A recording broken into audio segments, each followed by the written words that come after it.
எல்லோருக்கும் ஸ்தோத்திரம். கர்த்தருடைய பரிசுத்த நாமம் மகிமைப்படுவதாக. வாரத்தின் மத்திய நாளிலும் இந்த நிகழ்கால சத்தியங்களை படிப்பதற்கு தேவன் பாராட்டின கிருபைகளுக்காக தேவனுக்கு துதி கன மகிமை. நீங்கள் தொடர்ந்து இந்த ஜெபத்திற்கு வருவது பெரிய ஊக்கத்தை கொடுக்கிறது. நிச்சயமாக உங்கள் அனைவருக்கும் இது ஆசீர்வாதமாக இருக்கும் என்று நான் விசுவாசிக்கிறோம். உங்கள் ஜெபத்திற்காகவும் அடியேன் நான் நன்றியை தெரிவித்துக் கொள்கிறேன். தேவன் கொடுக்கிற பாடங்களை உங்களோடு நான் பகிர்ந்து கொள்கிறேன். இந்த நாளிலும் கூக்குரல் தொடரிலே அந்த பக்கம் எட்டி கூட பார்க்க வேண்டாம் என்ற தலைப்பின் கீழாக நாம் படிக்க இருக்கிறோம். அந்த பக்கம் எட்டி கூட பார்க்க வேண்டாம், கண்களை மூடி ஜெபம் செய்வோம். கிருபை உள்ள நல்ல தகப்பனே, அடியானை மறைத்து நீங்கள் பேசும்படியாக ஜெபிக்கிறோம். அந்த ஒவ்வொரு பிள்ளைகளும் ஆவியானவர் சொல்லுகிற சத்தத்திற்கு மாத்திரமே கீழ்ப்படிய கிருபை தாங்க. அடியனும் தேவன் கொடுக்கிற வார்த்தைகளை மாத்திரமே பேச உதவி செய்யுங்கப்பா. எங்களை பயன்படுத்துங்க, ஆசீர்வதிங்க. மீட்பர் இயேசுவின் புண்ணிய நாமத்திலே கெஞ்சுகிற ஜீவுள்ள பரம்பிதாவே, ஆமென். ஆமென். இந்த வாரம் தமிழ்நாட்டுல ஒரு முக்கியமான திருப்பு முனைகள் நடைபெற்ற வாரம். நம்ம நிறைய பேருக்கு, ஏறத்தாழ எல்லாருக்குமே தெரியும், இந்த எலெக்ஷன் ரிசல்ட் அறிவிக்கப்பட்ட இந்த நேரம்தான். அதில் நிறைய வாக்குறுதிகள், இதை குறித்து நிறைய ஆலோசனைகள், இதை குறித்து நிறைய மேடைகளிலே கருத்தரங்குகள் என்று பல விதத்துல என்ன பேசப்பட்டது. பிறகு அதற்கு எலெக்ஷனுக்குரிய தேர்தலுக்குரிய தீர்ப்பும் வந்ததை நம்ம பார்க்க முடியும். இவற்றில் ஒரு முக்கியமான ஒரு காரியம் என்னன்னா, நிறைய பேர் என்ன பண்ணியிருப்பாங்கன்னு சொன்னா, தேர்தல் வாக்குறுதிகளை கொடுத்திருப்பாங்க. இதை நீங்க கவனமாக கவனித்திருந்தால் உங்களுக்கு தெரியும், ஒரு சில வாக்குறுதிகளை நிறைவேற்றுவதற்கு பல லட்ச கோடி பணம் தேவைப்படுகிறது. ஒவ்வொரு கட்சியும் கொடுத்த வாக்குறுதிகளை நிறைவேற்றுவதற்கு பல லட்ச கோடிகள் தேவை என்றும், சிலவற்றை சாத்தியம் என்றும், சிலவற்றை சாத்தியம் இல்லை என்றும் தொடர்ந்து வாக்குவாதங்கள் நடைபெறுவதை நாம் பார்த்திருக்க முடியும். இதில் ஒவ்வொருவரும் ஒருவரை ஒருவர் குற்றம் சாட்டுவதையும் நாம் பார்த்தோம். என்ன சொல்லி என்றால், கொடுத்த வாக்குறுதிகள் பொய்யானது என்று சொல்லி, அதிலும் சில திட்டங்களை பார்க்க முடியும். ஜெயித்தவர்கள் ஒரு இடத்துல வைக்கப்பட்டதாக, மற்ற இடத்துக்கு போக வேண்டாம் என்று சொல்லி, என்ன காரணம்னு சொன்னா, அவங்களுடைய கட்சியை விட்டு விலகி போயிடக்கூடாது, அல்லது பேர் ஆபத்திலிருந்து காப்பாற்ற வேண்டும் என்று சொல்லி, எப்படியாவது பாதுகாத்திட வேண்டும் என்று சொல்லி திட்டங்களையும் நம்ம கேள்விப்படத்தான் செய்தோம். இந்த நாளிலே இப்படிப்பட்ட செய்திகள் நடுவில் பரத்திலிருந்து தேவனும் இப்படிப்பட்ட செய்திகளை கொடுக்கிறாரா? நம்ம எவற்றிலிருந்து நம் ஜாக்கிரதையாக இருக்க வேண்டும்? எந்த பக்கம் தேவன் நீ எட்டி கூட பார்க்க வேண்டாம், நீ போகவே போகாத, நீ ரொம்ப ஜாக்கிரதையா இரு என்று சொல்கிறார் என்பதுதான் இந்த நாளிலே சுருக்கமாக ஜெபத்தோடு நம்ம தியானிக்க இருக்கிறோம். எடுத்தவர்களினோடு வாசிங்கள். நீதிமொழிகள் புத்தகம் 7ஆம் அதிகாரம் 7ஆம் அதிகாரம் நீதிமொழிகள் புத்தகம் 7ஆம்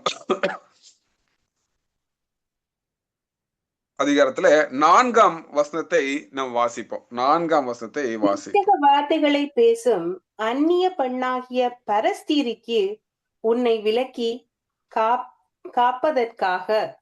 சரி, ஆண்டவர் தேவனாய் கர்த்தர் சொல்லுகிற சில காரியங்களை நீங்கள் ஜெபத்தோடு நீங்கள் தியானிங்க. இந்த வசனம், இந்த நீதிமொழிகள் இந்த 7ஆம் அதிகாரத்தை நாம் வாசிக்கும் பொழுது, சாதாரணமாக ஒரு பரஸ்திரிக்கு நீ விலகி இரு, நீ ஜாக்கிரதையாக இரு என்று சொல்வதை போலதான் தெரியும். அதுதான் நிஜம். ஆனால் இதில் ஆழமான பாடங்களும் இருக்கிறது. அதை நம் ஜெபத்தோடு நம்ம படிப்போம்.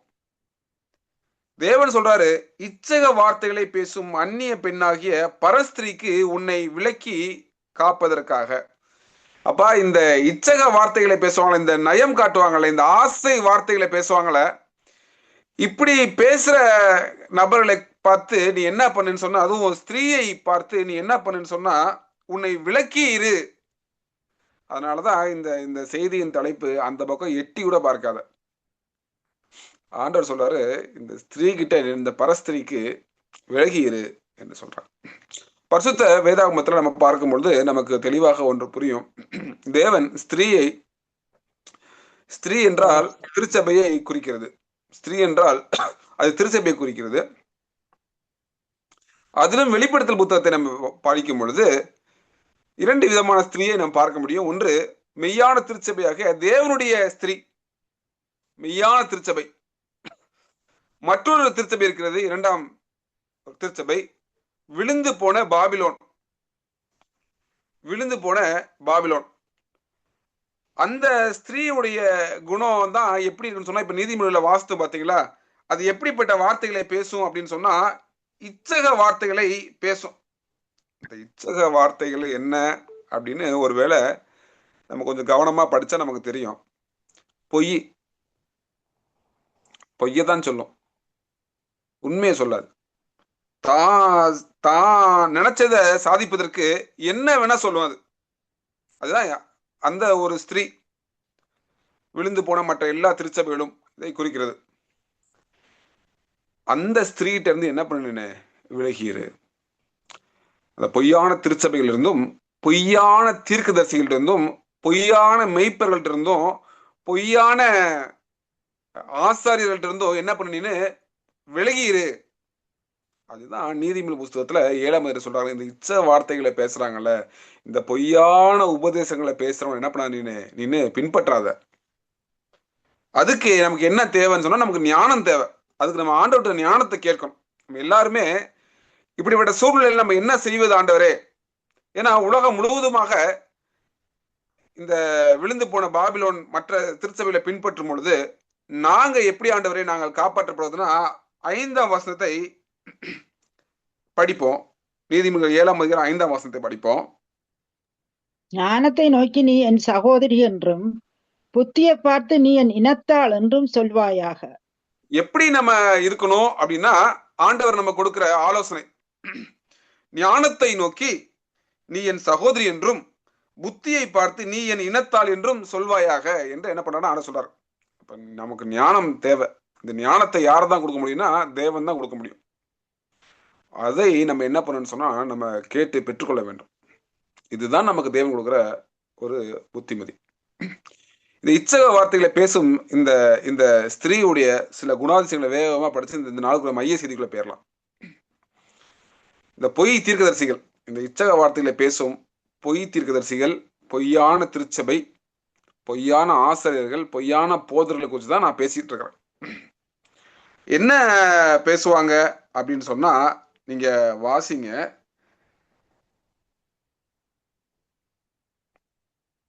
ஒன்பதாம் வசனத்தை வாசிங்க.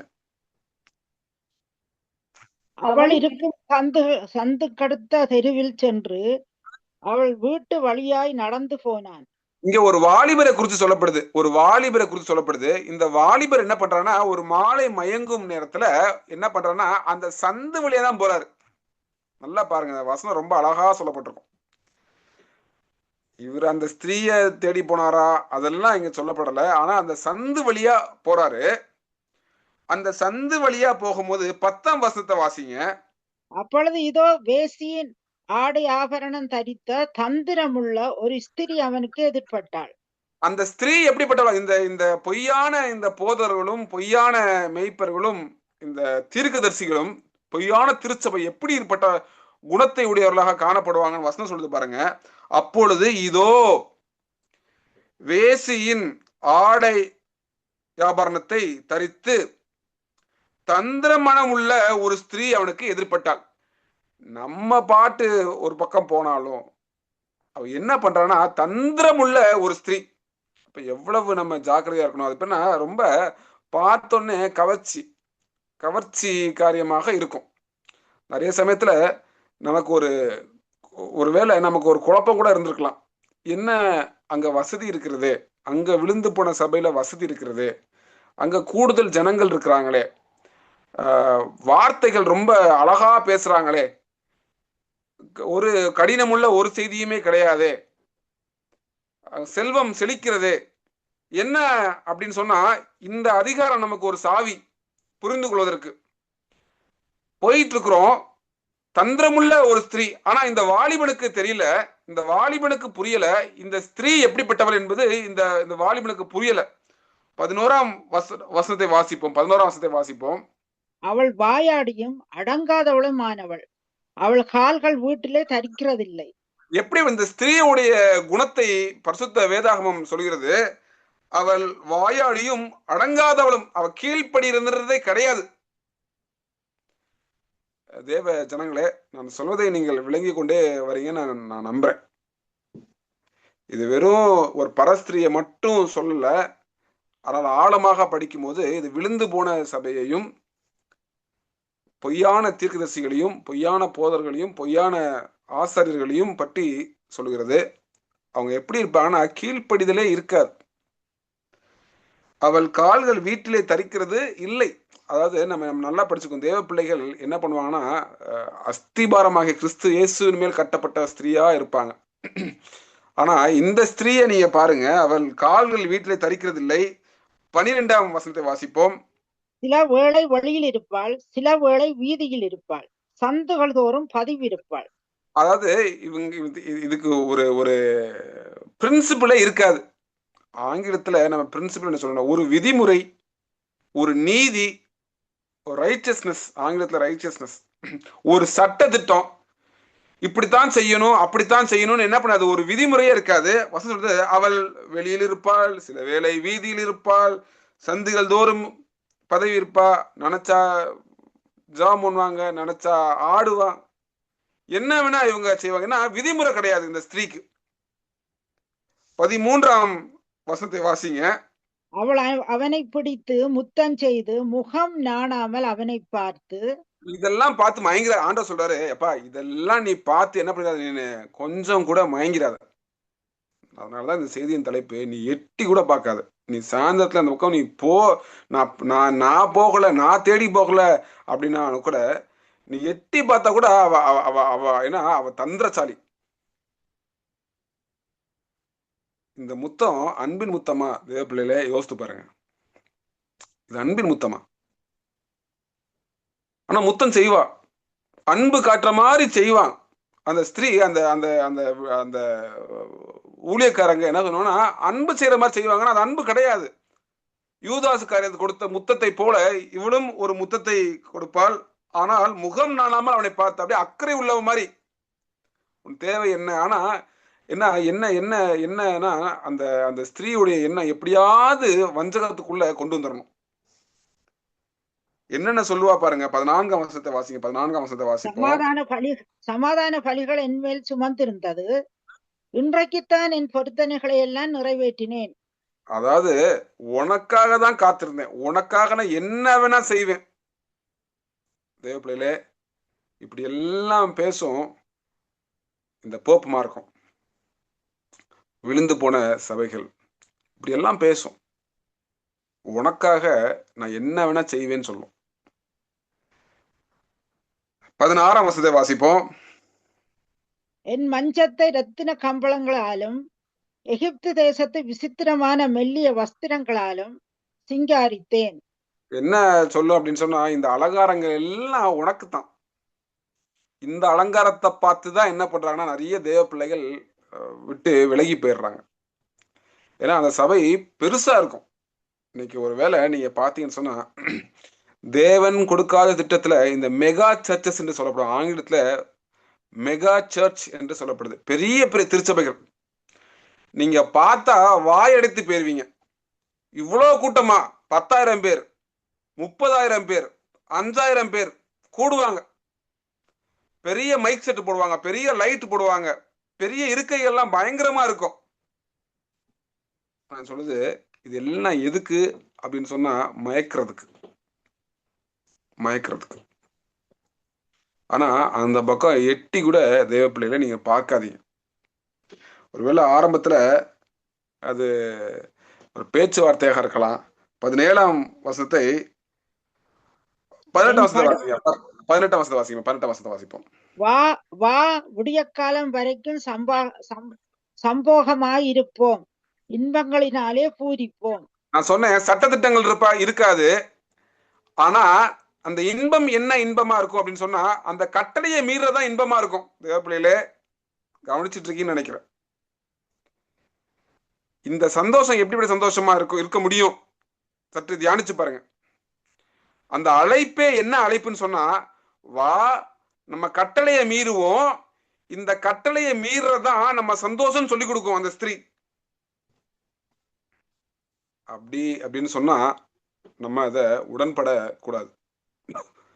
இந்த கடைசி நாட்கள்ல தேவ பிள்ளைகளுடைய குணாதிசயம் இல்ல என் உயிர் போனாலும் நான் கட்டளை மீற மாட்டேன், அவருடைய பிரமாணத்தை மீற மாட்டேன் என்று சொல்லக்கூடிய தான் நம்முடைய குணமாக இருக்க வேண்டும். ஆனா இந்த ஸ்திரீ சொல்லும், வா சந்தோஷம் இருக்குது, ஆனா எதுல இருக்குன்னு சொன்னா கட்டளையை மீறதுலதான் இருக்குது. 19ஆம் வசனத்தை வாசிப்போம். புருஷன் வீட்டிலே இல்லை, தூர பிரயாணம் போனான். வேப்பிலே இந்த வசனத்தை ஒரு நிமிடம் நின்று கவனிச்சு பாருங்க. எத்தனையோ முறை இந்த அதிகாரத்தை நம்ம வாசிச்சிருப்போம், நம்ம கடந்து போயிருப்போம். ஆனால் இந்த ஸ்திரீட்ட ஒரு பொய்யில ஒரு பெரிய ஒரு பொய் இருக்குது. இந்த அதிகாரத்தை படிக்கும்போது ஆண்டு கிருபையில படிச்சு கொண்டேன், உங்களோட நான் பகிர்ந்து கொள்றேன். இந்த ஸ்திரீ ஒரு புருஷனை உடையவளாக இருக்கிறா.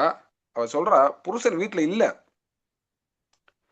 தூர பிரயாணம் என்ன பண்ணிருக்காங்களா, போயிருக்காரா. அடுத்தது சொல்லுது, பணப்பையை தன் கையிலே கொண்டு போனான், குறிக்கப்பட்ட நாளிலே வீட்டுக்கு வருவான் என்று சொல்லி. அர்த்தத்துல என்ன அர்த்தம் சொல்றா அப்படின்னு சொன்னா, இப்ப வரமாட்டாரு புருஷன், என்ன பண்ண மாட்டாரு, இப்ப வரமாட்டார். அவர் வருவதற்கு என்ன பண்ணும், காலம் செல்லும். இப்ப வரமாட்டார், அவர் வர நேரம் எனக்கு தெரியும். தேவப்பிள்ளையில கர்த்தராக இயேசு கிறிஸ்துவானவர் அதி சீக்கிரம் வருகிறார் என்று தேவனுடைய தீர்க்கதரிசி மூலியமாக தேவன் செய்தியில கொடுத்து கொண்டிருக்கும் பொழுது, இங்க இந்த பொய்யான சபை, பொய்யான தீர்க்கதரிசிகள் ஒரு செய்தி கொடுப்பாங்க. என்னன்னு சொன்னா, எனக்கு தெரியும் எப்ப வருவார், எனக்கு தெரியும், ஆனா அது இப்ப இல்லைன்னு சொல்லுவாங்க. அவர் குறிக்கப்பட்ட நாள்ல வருவாரு, அது இப்ப கிடையாது, மணவாளன் இப்ப வரல என்று சொல்லுவாங்க. ஆனா தேவன் தம்முடைய தீர்க்கதரிசி மூலியமாக, இந்த சபை மூலியமாக இந்த முத்தத்தின் செய்தியை கொடுத்து ஆண்டு சொல்றாரு, இல்ல இது முத்திரை கொடுக்கிற நேரமாக இருக்கிறது, ஆயத்தப்படுங்கள் என்று ஆண்டு சொல்றாரு. அதனால தேவ பிள்ளையில ஊழியக்காரனாக மறுபடியும் உங்களுக்கு நான் சொல்றேன், தயவுசெய்து நாம் ஒவ்வொருவரும் குடும்பமாக ஆயத்தப்படுவோம். எதற்காகவும் காத்திருக்க வேண்டாம். எல்லாம் சடுதியில டப்பு டப்பு டப்பு டப்புன்னு நடந்துரும். எல்லாம் அப்படியே வேதாகமம் சொன்னதை போல ஒவ்வொன்றும் நிறைவேறும். ஆனா இந்த பொய்யான இந்த பரஸ்திரி, இந்த ஸ்திரீ தன்னுடைய ஊழியக்காரங்க மூலியமாக, பொய்யான ஊழியக்காரர்கள் மூலியமாக, மெய்ப்பர்கள் மூலியமாக ஒரு செய்தி, இல்ல இப்ப இன்பமா இருக்கலாம் என்று சொல்லும். தயவு செய்து என்ன பண்ணாதீங்க, நீங்க செவி கொடுக்காதபடி நீங்கள் ஜாக்கிரதையாக, அதனாலதான் அந்த பக்கம் எட்டி பார்க்காதீங்க என்று சொல்லுங்க. 21ஆம் வசனத்தை வாசிங்க. 21ஆம் வசனத்தை வாசிங்க. தன் மிகுதியான இனிய சொற்களால் அவனை வசப்படுத்தி தன் உதடுகளின் மதுர வாக்கினால் அவனை இணங்க பண்ணினாள். எப்படியாவது இப்ப உங்களுக்கு புரியுதுங்களா? ஊழியக்கார்ட்ட அடிக்கடி நீங்க கேள்வி கேட்பீங்கல்ல, ஏன் கடினமான செய்திகள், ஏன் அப்படின்னா இங்க சொல்லுது, அப்படியே இனிமையான வார்த்தைகளை பேசி எப்படியாவது என்ன பண்ணுவாங்கன்னா அது இணங்க பண்ணுவாள் என்று சொல்லுது. 22ஆம் வசனம், உடனே அவன் பின்னே சென்றான், ஒரு மாடு அடிக்கப்படும்படிக்கு செல்வது போலும், ஒரு மூடன் விளங்கி பட்டு தண்டனைக்கு போவது போலும், ஒரு குருவி தன் பிராணனை வாங்கும் பணியை அறியாமல் அதில் விழ தீவிரிக்கிறது போலும் அவளுக்கு பின்னே போனான், அம்பு அவர் ஈரலை பிளந்தது என்று சொல்லப்படுது. அந்த வழி எப்படிப்பட்டதாக இருக்கும் அப்படின்னா 27ஆம் வசனம் வாசிக்கிறோம். 27ஆம் வசனத்தை வாசிக்கிறீங்களாமா? 27 வாரம். அவள் வீடு பாதாளத்துக்கு போகும் வழி, அது மரண அறைகளுக்கு கொண்டு போய்விடும். அந்த இனிய சொற்கள், இந்த முத்தம், இது எல்லாமே எங்க கொண்டு போய் விடுதுன்னு சொன்னா பாதாளத்துக்கு கொண்டு போகுமாங்க. தேவப்பிள்ளையில என்ன ஒரு கிருபை. தேவன் நம்மள இந்த சத்தியத்துல வச்சிருக்காருன்னு சொன்னா, இந்த சத்தியத்தை அறியும்படிக்கு ஆண்டவர் நம்மளை பாதுகாத்து வர்றாருன்னா எத்தனை கிருபை. ஆண்டுடைய எவ்வளவு கிருபை. ஏன்னா அதுக்கு வசனத்துக்கு முந்தின வசனத்தை வாசா தெரியும், உங்களுக்கு தெரியும். அந்த 26ஆம் வசனத்தை வாசிக்கும் போது தெரியும் உங்களுக்கு. அவள் அநேகரை காயப்படுத்தி விழப்பண்ணினால் பலவான்கள் அநேகரை கொலை செய்தான். அப்பா, பலவான்களை கொலை செய்கிறாள் அவள். நிறைய பலவான்கள் கூட என்ன பண்ணாங்கன்னு சொன்னா, அந்த அந்த அந்த அந்த வஞ்சனைக்குள்ளாக மயங்கி போகும் பொழுது பேதைகள் பாவிகள் ஆண்டுடைய கிருபையினாலே இந்த சத்தியத்துல இருக்கிறது எவ்வளோ பெரிய பாக்கியம். இந்த நய வஞ்சகங்கள் எல்லாம் ஆண்டவர் நம்மளை விலக்கி பாதுகாத்து கொண்டிருக்கிறார். அதனால தேவப்பிள்ளையிலே நம்ம என்ன பண்ணா, விழிப்புடன் நம்ம என்ன பண்ணணும்னா நம்ம இருக்கணும். இந்த இப்படிப்பட்ட இந்த பொய்யான இந்த பரஸ்திரிக்கும், இந்த விழுந்து போன சபைக்கும், பொய்யான உபதேசங்களுக்கும், தீர்க்கதரிசிகளுக்கும் நம்ம எப்படி இருக்குன்னு சொன்னா ஜாக்கிரதையா இருக்கணும். அது ஆண்டவர் என்ன பண்றாருன்னா நமக்கு சொல்லி கொடுத்துட்டே வர்றாரு. எரேமியா புத்தகத்துக்கு கவனத்தை திருப்புங்க. ஒரு 2-3 வசனங்களை வாசித்து நம்ம ஜெயிச்சிரும். எரேமியா புஸ்தகம் 23ஆம் அதிகாரத்துக்கு, எரேமியா புஸ்தகம் 23ஆம் அதிகாரம், 23 எரேமியா புத்தகம் 23ஆம் அதிகாரம்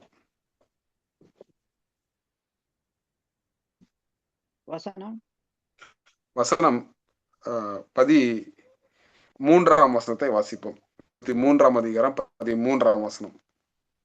சமாரியாவின் தீர்க்கதரிசிகளிலோ மதிகேட்டை கண்டேன். பாகாலை கொண்டு தீர்க்க தரிசனம் சொல்லி இஸ்ரவேல் என்னும் என் ஜனத்தை மோசம் போக்கினார்கள். இந்த இஸ்ரவேல் தேசத்துல இருந்த தீர்க்கதரிசிகள், தேவனுடைய தீர்க்கதரிசிகள், இது ஏதோ அந்த பாகாலுடைய தீர்க்கதரிசி கிடையாது, இது தேவனுடைய தீர்க்கதரிசிகள். ஆனா எப்படி தீர்க்கதரிசி சொல்றாங்களாமா? வசனம் சொல்லுது, சமாரியாவின் தீர்க்கதரிசிகளோ மதிகேட்டை கண்டேன். பாகாலை கொண்டு என்ன பண்றாங்களாமா? தீர்க்கதரிசனம் சொல்றாங்களாமா. அது எப்படிப்பட்டதாக இருக்கும் பாருங்க.